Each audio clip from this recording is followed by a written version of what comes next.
Çok güzel Kenan, buna bayıldım. Ne diyorsun? Bence Özlem Hanım bunu sever. Ama sen olsan bunu isterdin değil mi? Kral Kaybederse dizisi yeni bölümünde Kenan artık kaybetmeye başlayacak. Handan güçlü duruşuyla yoluna devam edecek.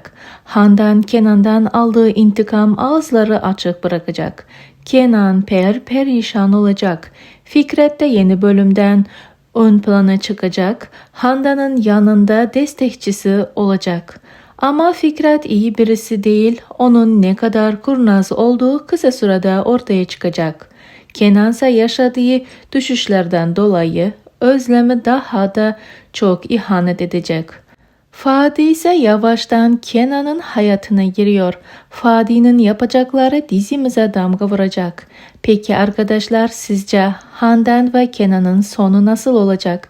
Fikirlerinizi yorumlar kısmında yazarak kanalımıza abone olarak bizi desteklemeyi unutmayın. Yeni analizlerde sizlerle tekrardan görüşmek dileğiyle hoşça kalın. Allah'a emanet olun.